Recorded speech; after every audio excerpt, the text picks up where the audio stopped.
नमस्कार दोस्तों। तो आज देखेंगे हम उत्तर प्रदेश एक सामान्य परिचय जो कि यूपी ट्रिपल एस की सही परीक्षाओं के लिए बहुत ही ज़्यादा इंपॉर्टेंट है। चलिए वीडियो को शुरू करते हैं। वीडियो को लाइक कर देना और चैनल को सब्सक्राइब कर देना। तो उत्तर प्रदेश का भौगोलिक एवं जनसांख्यिकीय स्वरूप भारत में अत्यंत अनूठा है। यहाँ से सीधे परीक्षा में प्रश्न बनते हैं, तो आपको ये याद रखना है। ठीक है, देखते हैं कि कर क्वेश्चन। तो यूपी का जो क्षेत्रफल है, एरिया कितना है, वो है 2,40,928 वर्ग किलोमीटर। देश के कुल क्षेत्रफल का ये 7.33% हिस्सा है। क्षेत्रफल की रैंक देखते हैं तो भारत में चौथा स्थान है यूपी का। और जो यूपी से पहले जो 3 राज्य हैं वो कौन कौन से हैं, तो पहले स्थान पर राजस्थान, दूसरे पर मध्य प्रदेश और तीसरे पर हो जाएगा महाराष्ट्र। ठीक है, और चौथे पर आता है हमारा यूपी। अब देखते हैं जनसंख्या 2011। तो यूपी की जनसंख्या है 19.98 करोड़, लगभग 20 करोड़ में 2 लाख कम है बस। ठीक है, तो ये सारे फैक्ट इंपोर्टेंट है, याद रखने, इन्हीं से एग्जाम में क्वेश्चन बनता है। देश का जो जनसंख्या है कितने यूपी की, वो है 16.5%, 16.5%। ठीक है, जनसंख्या रैंक तो भारत में प्रथम स्थान है यूपी का। अन्य प्रथम स्थान तो कुल ग्रामीण जनसंख्या तथा देश में कुल अनुसूचित जाति एससी संख्या में भी यूपी नंबर 1 है। ठीक है, चलिए आगे देखेंगे।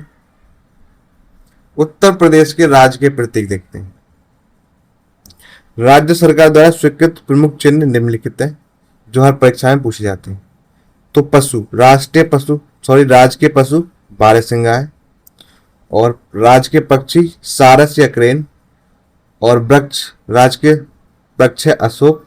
और खेल है फील्ड हॉकी। और पुष्प हो जाएगा पलाश या टेसु। ठीक है, तो ये इंपॉर्टेंट है, याद रखने। अब देखेंगे मछली कौन सी है, राज्य की मछली, तो वह चीतल या मोहे। तो राज्य के चिन्ह, एक व्रत के भीतर 2 मछलियां और एक धनुष बाण की आकृति है। यह चिन्ह अवध के मुस्लिम शासकों तथा हिंदू गौरव के ऐतिहासिक संगम को प्रदर्शित करता है। अब देखेंगे स्थापना, नामकरण एवं प्रशासनिक ढांचा। तो यूपी के नाम बदलने की प्रक्रिया और उसके आधुनिक स्वरूप की विकास यात्रा को देखेंगे। तो 1836 से 1877 तक यूपी का जो नाम था वो रहा था उत्तर पश्चिम प्रांत। ठीक है, याद रखना है। फिर 1877 से 1902 के बीच में इसका नाम कर दिया गया था उत्तर पश्चिम प्रांत आगरा एवं अवध। ठीक है, इसमें आगरा एवं अवध जोड़ दिया गया था। तो ये 2 है ना, इससे याद रख लीजिए, 2 चीज जोड़ दी गई, आगरा और अवध। ठीक है, अब देखते हैं 1902 से 1902 से 1937 तक आगरा एवं अवध संयुक्त प्रांत नाम हो गया था। फिर 1937 से 1950 तक संयुक्त प्रांत नाम रहा था। ठीक है, यूनाइटेड प्रोविंस। उसके बाद आता है 24 जनवरी 1950 को इसका नाम उत्तर प्रदेश कर दिया गया था। आगे देखेंगे इंपोर्टेंट फैक्ट्स। तो प्रत्येक वर्ष 24 जनवरी को उत्तर प्रदेश स्थापना दिवस राज्य दिवस के रूप में मनाया जाता है। प्रशासनिक ढांचा देखते हैं। तो प्रशासनिक ढांचे में आर्थिक क्षेत्र कितने, इकोनॉमिक जोन वो है 4 क्षेत्र, पश्चिमी, मध्य, पूर्वी और बुंदेलखंड। ये 4 आर्थिक क्षेत्र आते हैं यूपी में। प्रशासनिक मंडल कितने हैं यूपी में, 18 मंडल है। नवीनतम जो 18 मंडल है वो थे अलीगढ़। जिले तो 75 जिले हैं। क्षेत्रफल में सबसे बड़ा जिला है लखीमपुर खीरी। तहसील की बात करें तो 351 तहसील है और ये समय के साथ बदलती रहती है, तो इसकी कोई फिक्स डेट वो भी नहीं है। ठीक है, फिक्स संख्या। फिर नगर निगम, तो 17 नगर निगम है और 17वां जो नगर निगम है शाहजहांपुर, उसे 2018 में बनाया गया था। विधानसभा सीटें तो 403 विधानसभा सीटें और इसमें 84 सीटें एससी के लिए आरक्षित है और 2 सीटें एसटी के लिए आरक्षित है। तो कुल आरक्षित सीटों की संख्या 86 हो जाती है। अगला क्वेश्चन है विधान परिषद की सीटें, तो 100 है विधान परिषद की सीटें और द्विसदनीय विधानमंडल स्थित है। लोकसभा की सीटें 80 लोकसभा सीटें, और भारत में जो कि सब सर्वाधिक है, जिसमें 17 सीटें एससी हेतु आरक्षित है। इसमें एसटी के लिए कोई भी सीट आरक्षित नहीं है, तो याद रखना है आपको ये भी। राज्यसभा की सीटें 31 सीटें राज्यसभा की, यह भी भारत के सभी राज्यों में सर्वाधिक है। अब देखेंगे एनसीआर राष्ट्रीय राजधानी क्षेत्र में यूपी के कितने जिले आते हैं। तो एनसीआर में कुल 8 जिले आते हैं, और इसमें है मेरठ, गाजियाबाद, गौतम बुद्ध नगर, बुलंदशहर, हापुड़, बागपत, मुजफ्फरनगर, और 23वें राष्ट्रीय जिले के रूप में शामली 2017 में शामिल किया गया था। ठीक है, तो याद रखना है आपको, जो कि 23 राष्ट्रीय स्तर पर तो 23वां जिला है, और यूपी का 8वां जिला है जो एनसीआर में शामिल किया गया था। ठीक है, तो ध्यान रहे सहारनपुर, अलीगढ़ और मथुरा एनसीआर का हिस्सा नहीं है। परीक्षाओं में यही विकल्प देकर भ्रमित किया जाता है। ठीक है, तो ज्यादातर क्वेश्चन यही दिया जाता है, सहारनपुर, अलीगढ़ और मथुरा। चलिए आगे बढ़ते हैं। भौगोलिक सीमा एवं विस्तार देखेंगे। उत्तर प्रदेश की सीमा भारत के सर्वाधिक राज्यों को छूती है। तो यूपी कुल 9 राज्य और यूटी से जुड़ा है, यूटी से। ठीक है, मतलब 8 राज्य और एक केंद्र शासित प्रदेश दिल्ली से इसकी सीमा लगती है। सर्वाधिक सीमा की लंबाई तो मध्य प्रदेश के साथ लगती है। यूपी के 11 जिले सीमा बनाते हैं, किसके साथ? मध्य प्रदेश के साथ। न्यूनतम सीमा लंबाई तो हिमाचल प्रदेश के साथ केवल सहारनपुर जिला सीमा बनाता है, याद रखना है, और सबसे न्यूनतम भी इसी के साथ लगती है। अब देखेंगे दिल्ली के साथ सीमा। तो केवल 2 जिले दिल्ली को स्पर्श करते हैं, एक है हमारा गाजियाबाद और दूसरा है गौतम बुद्ध नगर। अंतर्राष्ट्रीय सीमा एकमात्र देश नेपाल के साथ लगती है, जो कि लगभग 579 किलोमीटर की सीमा है। इसके लिए यूपी के 7 जिले सीमा बनाते हैं। तो देखते हैं उत्तर प्रदेश के चतुर्दशम चरण बिंदु एवं सीमावर्ती राज्य। तो उत्तर में सहारनपुर से लगती है, सॉरी, उत्तर में सहारनपुर है जिसकी सीमा हिमाचल प्रदेश से लगती है। पश्चिम में शामली है, इसकी सीमा हरियाणा से लगती है। पूरब में क्या है?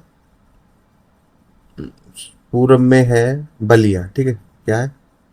बलिया है, जिसकी सीमा किससे लगती है? बिहार से। और दक्षिण में सोनभद्र, इसकी सीमा 4 राज्यों से लगती है। ठीक है, कौन कौन से थे? एक है हमारा बिहार, दूसरा झारखंड, मध्य प्रदेश और छत्तीसगढ़।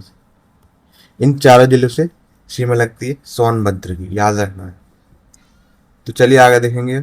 नेपाल से लगे 7 जिले कौन कौन से? ट्रिक के माध्यम से समझेंगे। नेपाल से लगे यूपी के 7 जिले पश्चिम से पूरब के क्रम में देखेंगे। तो पीली, लखन, बहराइच, बलराम, सिद्धार्थ महाराज के धाम, श्रावस्ती आए। ठीक है, तो इसकी जो ट्रिक है इससे 7 जिले हो जाते हैं। पीलीभीत, लखीमपुर खीरी, बहराइच, श्रावस्ती, बलरामपुर, सिद्धार्थनगर और महाराजगंज, ये 7 जिले हैं जो नेपाल से लगते हैं। परीक्षा में अक्सर गोरखपुर को नेपाल की सीमा से सटा दिखाकर गलत कराया जाता है, तो गोरखपुर की सीमा नेपाल से नहीं लगती, याद रखना है आपको। सोनभद्र की विशेषता, तो सोनभद्र भारत का एकमात्र ऐसा जिला है जो 4 राज्यों की सीमाओं को स्पर्श करता है। अभी बताया था, बिहार, झारखंड, छत्तीसगढ़ और मध्य प्रदेश को स्पर्श करता है। अब देखेंगे उत्तर प्रदेश की मिट्टी एवं जलवायु। ठीक है, मोस्ट इंपोर्टेंट है, यहां से क्वेश्चन जरूर आता है। तो भौगोलिक विषमताओं के कारण प्रदेश में विभिन्न प्रकार की मिट्टी और वर्षा वितरण पाया जाता है। तो देखते हैं कृषि जलवायु क्षेत्र। तो उत्तर प्रदेश में कुल 9 कृषि जलवायु क्षेत्रों में विभाजित किया गया है उत्तर प्रदेश को। मुख्य रूप से ये 3 हैं। तो देखते हैं बुंदेलखंड की मिट्टियां।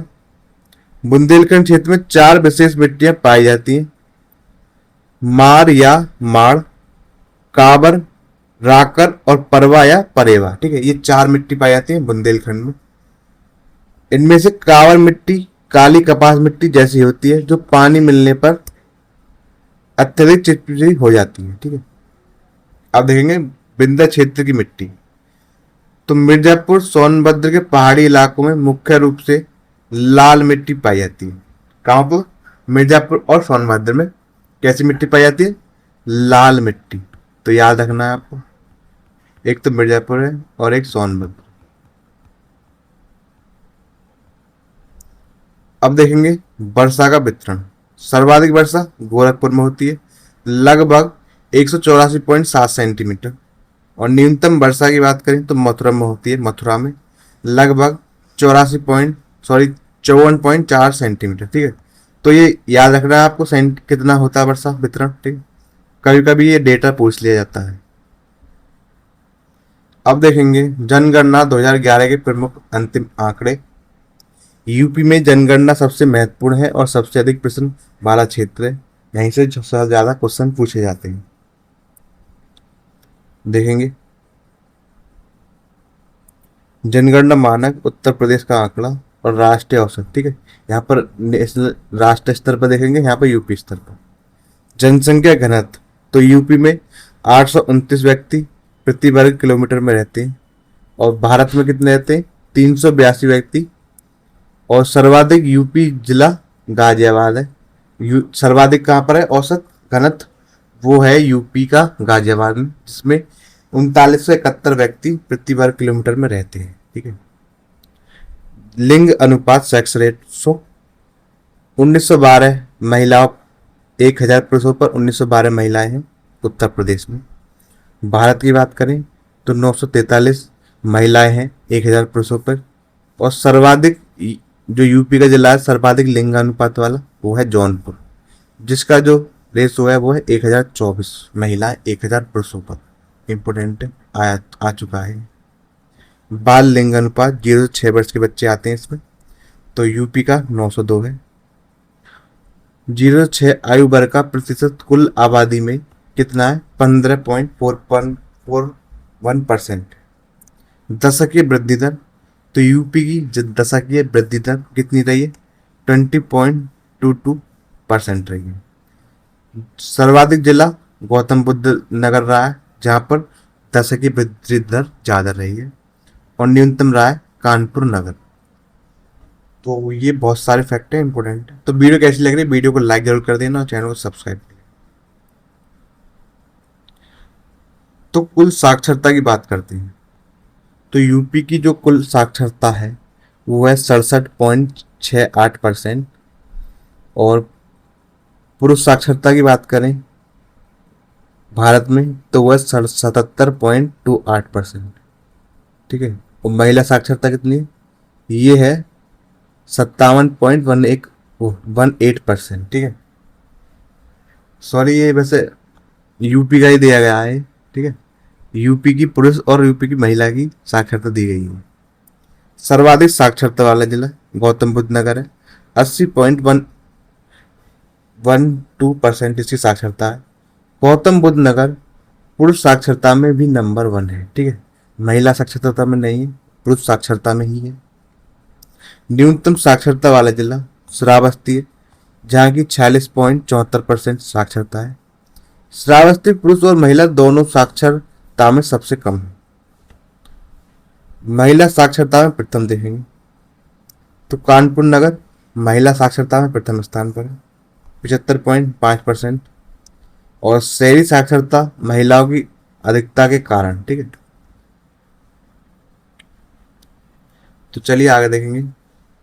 वीडियो को लाइक कर देना। शहरी एवं ग्रामीण जनसंख्या, यूपी की 77.73% आबादी ग्रामीण क्षेत्रों में और 22.27% आबादी शहरी नगरीय क्षेत्रों में निवास करती है। इम्पोर्टेंट, सर्वाधिक ग्रामीण आबादी प्रयागराज में है, सर्वाधिक नगरीय प्रतिशत गाजियाबाद में, सबसे ज्यादा शहरीकृत जिला है। ठीक है, न्यूनतम नगरीकरण प्रतिशत तो वो है श्रावस्ती। अब देखेंगे जाति एवं धार्मिक संरचना। अनुसूचित जाति एससी यूपी की कुल आबादी का 20.69% है, संख्या में सर्वाधिक है। जो संख्या में सर्वाधिक कहां पर है? सीतापुर में और प्रतिशत में सर्वाधिक ये है कौशाम्बी में। अनुसूचित जनजाति एसटी की देखेंगे तो यूपी की आबादी का मात्र 0.57% यूपी में रहती है, और सर्वाधिक जनसंख्या और परसेंटेज दोनों में सोनभद्र प्रथम स्थान पर है। न्यूनतम की बात करें तो बागपत में सबसे कम जनजाति पाई जाती है। धार्मिक जनसंख्या, हिंदू आबादी लगभग 79.73% है और सर्वाधिक गाजियाबाद में। मुस्लिम आबादी 19.26% है। प्रतिशत में सर्वाधिक कहाँ है? रामपुर में है, तो याद रखने इम्पोर्टेंट है। तो चलिए आगे देखेंगे और फैक्ट्स। राजनीतिक एवं न्यायिक इतिहास। व्यक्ति विशेष। उत्तर प्रदेश का राजनीतिक नेतृत्व भारतीय राजनीति की दिशा तय करने वाला रहा है। महत्वपूर्ण राजनीतिक तथ्य देखेंगे।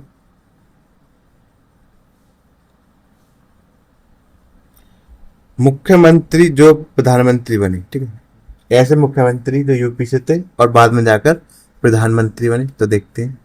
दो ऐसे व्यक्ति हुए जो पहले यूपी के सीएम रहे और बाद में भारत के पीएम बने, तो एक थे चौधरी चरण सिंह और दूसरे हैं विश्वनाथ प्रताप सिंह, बीपी सिंह। ठीक है, तो दोनों याद रखने हैं। विधानसभा अध्यक्ष जो मुख्यमंत्री बने, तो बाबू बनारसी दास और श्रीपति मिश्र। यहां से क्वेश्चन पूछा जाता है, इंपोर्टेंट है, ठीक से याद रखना है। प्रथम महिला मुख्यमंत्री, तो श्रीमती सुचेता कृपलानी पहली महिला मुख्यमंत्री है। यह देश के किसी भी राज्य की पहली महिला मुख्यमंत्री थी। ठीक है, इंपोर्टेंट है। प्रथम महिला राज्यपाल श्रीमती सरोजिनी नायडू स्वतंत्रता के बाद देश की प्रथम महिला राज्यपाल रही हैं। आज ही के दिन नहीं, 13 फरवरी इनका जन्म दिवस राष्ट्रीय महिला दिवस के रूप में मनाया जाता है। ठीक है, कब? 13 फरवरी। 24 जनवरी 1950 को पहले राज्यपाल कौन बने थे? तो वो बने थे श्री हरमोसजी फिरोज शाह मोदी। ठीक है, एचपी मोदी। ये इंपोर्टेंट है, पूछा गया था ट्यूपिटर प्लस में, तो यहां से सबसे ज्यादा क्वेश्चन पूछे जाते हैं, याद रखना आप। अब देखेंगे राज्यपाल जो राष्ट्रपति बने, बराहगिरी वेंकटगिरी बीबी गिरी यूपी के राज्यपाल रहे जो बाद में देश के राष्ट्रपति भी बने। उच्च न्यायालय का इतिहास देखते हैं, यहां से भी क्वेश्चन पूछा गया है, इंपोर्टेंट है। इलाहाबाद उच्च न्यायालय की स्थापना पहले 1866 में आगरा में हुई थी, जिसके बाद 1869 में इलाहाबाद स्थानांतरित कर दिया गया था। ठीक है, तो याद रखना 3 साल बाद ही आगरा से इलाहाबाद में स्थानांतरित कर दिया गया। प्रथम मुख्य न्यायाधीश 1866 में, तो वो थे सर बटलर मॉर्गन। ये भी इंपोर्टेंट है, PYQs में आया है पिछली बार। प्रथम भारतीय मुख्य न्यायाधीश शाह मोहम्मद सुलेमान, आजादी से पहले रहेंगे। ठीक है, आजादी के बाद प्रथम मुख्य न्यायाधीश तो ये थे श्री विधु भूषण मलिक। प्रथम महिला न्यायाधीश न्यायमूर्ति ज्योतिर्मयी धर। ठीक है, इंपोर्टेंट। तो चलिए आगे देखते हैं, एक बार और देख लेते हैं ना। प्रथम मुख्य न्यायाधीश वो थे सर वाल्टन मॉर्गन। प्रथम भारतीय मुख्य न्यायाधीश तो वो थे सर मोहम्मद सुलेमानी। ठीक है, सुलेमान, जो कि आजादी से पहले थे। आजादी के बाद रहे थे श्री विधु भूषण मलिक। इन तीनों में बहुत कंफ्यूजन होता है। ठीक है, प्रथम महिला न्यायाधीश की बात करें ज्योतिर्मयी धरती। तो चलिए आप देखेंगे अपवाह तंत्र, प्रमुख नदियां, बांध और नहर प्रणाली। गंगा यमुना का दोआब क्षेत्र दुनिया के सबसे उपजाऊ मैदानों में से एक है, जो कि यूपी में पाया जाता है। तो माँ गंगा बिजनौर से प्रवेश करते हैं यूपी में और 1450 किलोमीटर बहती है। ठीक है, पूरे उत्तर प्रदेश में। और वैसे जो 2525 किलोमीटर की लंबाई है गंगा नदी की। ठीक है, याद रखना। तो गंगा नदी जिम कॉर्बेट से बहती है। ठीक है, जिम कॉर्बेट कहाँ पर है? उत्तराखंड में। और कन्नौज में संगम हो जाता है किसका, रामगंगा नदी का। कहाँ पर होता है, कन्नौज में। गंगा नदी में जो रामगंगा है कहाँ मिलती है, कन्नौज में, ठीक है, याद रखना है ये भी। फिर है यमुना नदी, ये आ रही। यमुना नदी जो है सहारनपुर से प्रवेश करती है उत्तर प्रदेश में। और जो ये यमुना नदी है ये प्रयागराज में संगम में मिल जाती है गंगा नदी में। और जो यमुना नदी है उसमें बेतवा नदी हमीरपुर में मिल जाती है। और केन नदी कहाँ पर मिल जाती है, बांदा में। तो ये भी क्वेश्चन पूछे जाते हैं, कौन सी नदी कहाँ पर मिल जाती है नदियों से, ठीक है, याद रखनी है आप, इम्पोर्टेंट है। चलिए आगे देखेंगे। गोमती नदी। गोमती नदी पीलीभीत के गोमतताल या फूलर झील से निकलती है। इसके तट पर लखनऊ, जौनपुर और सुल्तानपुर बसे हैं। राप्ती नदी, गोरखपुर शहर राप्ती नदी के तट पर ही स्थित है। फिर है सई नदी, तो ये प्रतापगढ़ शहर सई नदी के किनारे बसा हुआ है। फिर है मंदाकिनी या पैसवेनी नदी, इसके किनारे प्रसिद्ध धार्मिक नगर कौन सा है, तो वह चित्रकूट। सजर पत्थर, बुंदेलखंड की केन नदी अपने खूबसूरत सजर पत्थर के लिए विश्व प्रसिद्ध है, ठीक है, तो यहां से क्वेश्चन जरूर बनता है, इंपॉर्टेंट। अब देखेंगे बांध और सिंचाई प्रणालियां शॉर्टकट में, ठीक है। तो अगर आपको याद हो रहा हो साथ के साथ तो वीडियो को लाइक जरूर कर देना, ठीक है, अच्छी लग रही है तो वीडियो। बांध और सिंचाई प्रणाली, बेतवा नदी के बांध, तो बेतवा नदी पर है राजघाट बांध, माता टीला बांध और परीक्षा बांध, ये बेतवा नदी पर है तीनों, ठीक है। तो परीक्षा बांध को ऐसे याद कर लेना, परीक्षा देने के लिए बेताब है, ठीक है। और माता टीला और राजघाट, ठीक है, ये भी इस पर ही। रिहंद बांध, तो सोनभद्र में रिहंद नदी पर बना हुआ है रिहंद बांध, जो कि सोन की सहायक नदी है। बाण सागर परियोजना, तो यूपी, एमपी और बिहार की संयुक्त परियोजना है जो कि सोन नदी पर है। नहर प्रणालियां देखेंगे। सादा नहर यूपी की सबसे लंबी नहर प्रणाली है, कुल शाखाओं सहित 12,368 किलोमीटर लंबी है, ठीक है, इंपोर्टेंट। पूर्वी यमुना नहर यह उत्तर प्रदेश की सबसे पुरानी नहर है, ठीक, सबसे पुरानी। निचली गंगा नहर, इसका निकास बुलंदशहर से नरोरा से होता है। इंपोर्टेंट सारे पूछे जाते हैं क्वेश्चन। वन्य जीव अभ्यारण्य, पक्षी अभ्यारण्य एवं रामसर स्थल देखेंगे। पर्यावरण और जैव विविधता संरक्षण के प्रमुख केंद्र है। प्रमुख वन्य जीव अभ्यारण्य उत्तर प्रदेश के, तो पहला वन्य जीव अभ्यारण्य यह चंद्रप्रभा वन्य जीव अभ्यारण्य जो कि चंदौली में है। इसे 1957 में स्थापित किया गया था। सबसे बड़ा अभ्यारण्य, तो यह हस्तिनापुर वन्य जीव अभ्यारण्य जो कि मेरठ, मुजफ्फरनगर, हापुड़, अमरोहा, बिजनौर आदि में फैला हुआ है। सबसे छोटा अभ्यारण्य, तो यह महावीर स्वामी वन्यजीव अभ्यारण्य जो कि ललितपुर जिले में स्थित है। राष्ट्रीय चंबल अभ्यारण्य घड़ियालों और मगरमच्छों के संरक्षण हेतु प्रसिद्ध 3 राज्यों में स्थित है, यूपी, एमपी और राजस्थान में विस्तृत क्षेत्र में फैला हुआ है, ठीक है, ये भी इंपोर्टेंट।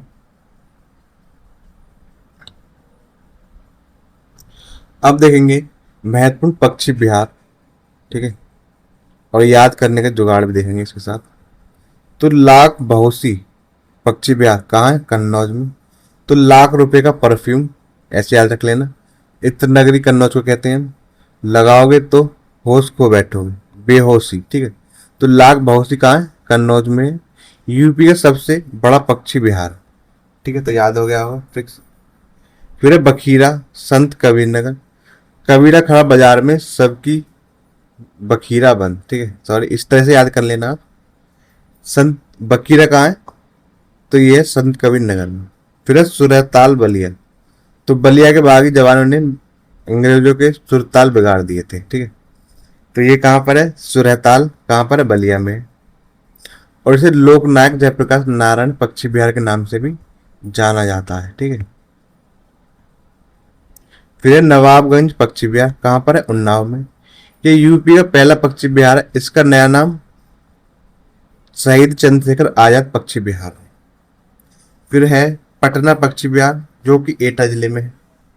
नाम में पटना है पर यह बिहार में नहीं है, बल्कि यूपी के एटा जिले में स्थित सबसे छोटा पक्षी विहार है। ठीक है, तो याद रखना पटना, एटा, तो ऐसे याद कर लेना, पटना में और एटा में। ठीक है, तो टे इसमें आ रहा है और टे इसमें आ रहा है, ऐसे याद करना।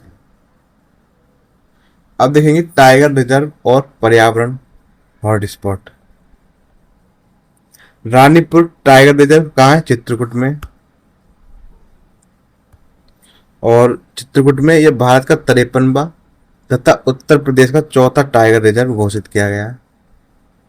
यहाँ से क्वेश्चन भी बना था अभी पिछली बार। पहला गिद्ध संरक्षण केंद्र महाराजगंज जिले के कैपियरगंज में स्थित है। जटायु संरक्षण केंद्र की स्थापना की गई थी यहाँ पर। ठीक है, पार्वती रंगा पक्षी अभ्यारण्य कहाँ है? गोंडा में। इसे हाल ही में इको सेंसिटिव जोन घोषित किया गया है। ठीक है, ये क्वेश्चन अभी वर्तमान में पूछा गया था लेखपाल में। अब देखेंगे उत्तर प्रदेश के प्रमुख व्यक्तित्व एवं उनके जन्म स्थान। साहित्य और ऐतिहासिक महापुरुषों की जन्म स्थली से संबंधित सीधा मिलान परीक्षा में आता है। तो चलिए देखते हैं। वाराणसी जन्म स्थली वाले कौन कौन है बनारस में जन्मे? तो वह मुंशी प्रेमचंद, ये लम्ही गांव में इनका जन्म हुआ था बनारस के। जयशंकर प्रसाद, ये भी बनारस में जन्मे। संत रविदास रैदास जो है ये भी बनारस में जन्म हुआ था। संत कबीरदास भी और रानी लक्ष्मीबाई भी। ठीक है, इनका जो निक नेम था वो था मनु। तो ये सारे इन सबका जन्म कहाँ हुआ है? बनारस में हुआ है। फिर ये प्रयागराज जन्मस्थली वाले, प्रयागराज में हुआ है मेजर ध्यानचंद का जन्म, जिन्हें हॉकी के जादूगर कहते हैं। हरिवंश राय बच्चन का, अमिताभ बच्चन का भी, जवाहरलाल नेहरू, इंदिरा गांधी और विश्वनाथ प्रताप सिंह जो है वो रहे थे पीएम रहे थे। ठीक है, तो ये सारे प्रयागराज में इनका जन्म हुआ है। अब देखेंगे महत्वपूर्ण हस्तियों के जन्म स्थान। अमीर खुसरो, जिन्हें तोताए हिंद कहते हैं, इनका जन्म पटियाली कासगंज में हुआ था। गोस्वामी तुलसीदास, तो ये राजापुर चित्रकूट में जन्म हुआ था इनका। लाल बहादुर शास्त्री, मुगल सराय चंदौली में। महादेवी वर्मा का जन्म, जिन्हें हम आधुनिक युग की मीरा कहते हैं, इनका जन्म हुआ था फर्रुखाबाद में। चौधरी चरण सिंह, इनका जन्म हुआ है बाबूगढ़ कुआ के पास हापुड़। राम प्रसाद बिस्मिल, शाहजहांपुर में जन्म हुआ था। पारुल चौधरी, अनु रानी, सौरभ चौधरी, इन तीनों विख्यात खिलाड़ी का संबंध मेरठ से है। ठीक है, तो ये खिलाड़ी हैं तीनों, याद रखना इंपॉर्टेंट है, यहां से एक क्वेश्चन आता ही आता है। अब देखेंगे उत्तर प्रदेश के प्रमुख शोध संस्थान, अकादमिया एवं विश्वविद्यालय। किस शहर में कौन सा शोध संस्थान स्थित है? ठीक है, ये अत्यंत महत्वपूर्ण है, याद रखना है आपको। लखनऊ में स्थित राष्ट्रीय शोध संस्थान देखेंगे। भारतीय विश्व विज्ञान अनुसंधान संस्थान IITR। ठीक है, टैक्सोलॉजी, तो ये कहां पर है? लखनऊ में। केंद्रीय औषधि अनुसंधान संस्थान IDRI, ड्रग रिसर्च के लिए यूज किया जाता है, तो ड्रग रिसर्च होती है यहाँ पर लखनऊ में। राष्ट्रीय वनस्पति अनुसंधान संस्थान NBRI, बॉटनिकल। भारतीय गन्ना अनुसंधान संस्थान IISR। केंद्रीय औषधि बागवानी संस्थान CISS, तो ये सारे ही लखनऊ में स्थित है। विश्व औषधि वनस्पति उपोष्ण फल और गन्ना अनुसंधान सब लखनऊ में नवाबों की तरह रहते हैं। ठीक, इस तरह से याद रख लेना आप। तो सारे लखनऊ में क्वेश्चन जरूर आता है यहाँ से। अब देखेंगे अन्य शहरों में स्थित संस्थान। भारतीय दलहन अनुसंधान संस्थान कहाँ पर है? कानपुर में। राष्ट्रीय चीनी संस्थान कहाँ पर है? तो ये भी कानपुर में है। भारतीय सब्जी अनुसंधान संस्थान, ये वाराणसी में है। भारतीय चारागाह एवं चारा अनुसंधान संस्थान झांसी, यहाँ एग्रो फॉरेस्ट्री संस्थान भी स्थित है। केंद्रीय पक्षी CARI एवं पशु चिकित्सा संस्थान इज्जत नगर बरेली में। भारतीय कालीन तकनीकी संस्थान IICT भदोही में स्थित है, कालीन नगरी बोलते हैं इसे। कन्हैया लाल मणिकलाल मुंशी KM मुंशी हिंदी संस्थान, तो ये है आगरा में, बहुत फेमस है, इंपोर्टेंट है। तो वीडियो को लाइक जरूर कर देना, वीडियो कैसी लग रही है, ठीक है। भाषा अकादमी और स्थापना वर्ष देखेंगे। उत्तर प्रदेश हिंदी संस्थान एवं संस्कृत संस्थान, दोनों की स्थापना 1976 में हुई। उत्तर प्रदेश भाषा संस्थान 1994 में संस्था इसकी स्थापना हुई। उत्तर प्रदेश सिंधी अकादमी 1996 में।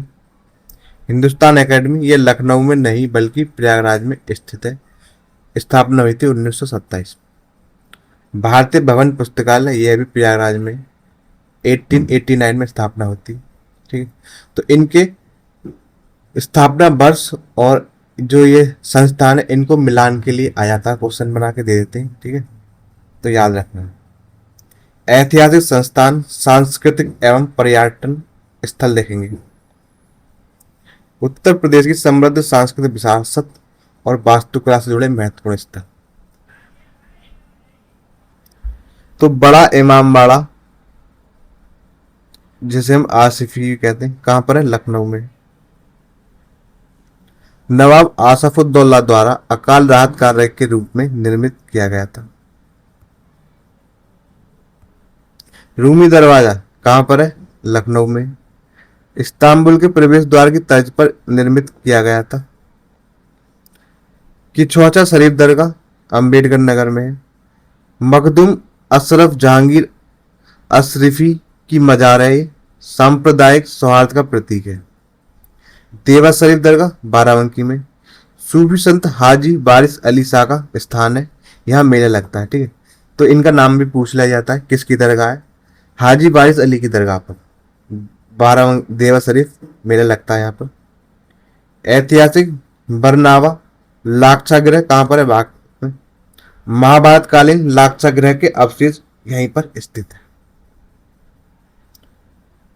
ऐतिहासिक कालिंजर किला कहां पर है, बांदा में। अजय दुर्ग है जहां शेरशाह सूरी की उक्का नामक अग्नेयास्त्र चलाने से मृत्यु हो गई थी, ठीक है। नैमिषारण्य तीर्थ कहां पर है, सीतापुर में। 88,000 ऋषियों की तपोभूमि एवं ऋषि दधीची की अस्थिदान स्थली है ये। 84 गुंबद लोधी काल की है जो कि जालौन कालपी में है। लोधी स्थापत्य कला का भव्य उदाहरण है। देवगढ़ का दशावतार मंदिर ललितपुर में है। गुप्तकालीन मंदिर वास्तुकला का पहला सुंदर उदाहरण है जो कि शिखर मंदिर है। भीतर गांव का मंदिर कानपुर नगर में पूरी तरह से ईंटों से निर्मित है जो कि गुप्तकालीन ऐतिहासिक मंदिर है। फिर है घोषिताराम विहार कौशाम्बी में है। वत्स महाजनपद की राजधानी कौशाम्बी जो बौद्ध एवं जैन दोनों का तीर्थ है, ठीक है, तो इंपोर्टेंट है ये भी। अब देखेंगे रामबर स्तूप कुशीनगर में। भगवान बुद्ध का महापरिनिर्वाण और अंतिम संस्कार स्थल है ये।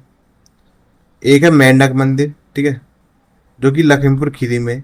भारत का एकमात्र मेंढक की पीठ पर बना तांत्रिक शैली का मंदिर है, ठीक है। तो जितने भी अभी आपको बताएं सारे ही इंपोर्टेंट है, याद रखने हैं आपको, ठीक है। तो हमारी वीडियो यहीं पे समाप्त होती है। तो वीडियो कैसी लगी, वीडियो को लाइक कर देना और चैनल को सब्सक्राइब जरूर कर लेना। इसी तरह की वीडियोस आती रहेंगी आपके लिए। तो वीडियो को लास्ट तक देखने के लिए बहुत बहुत धन्यवाद।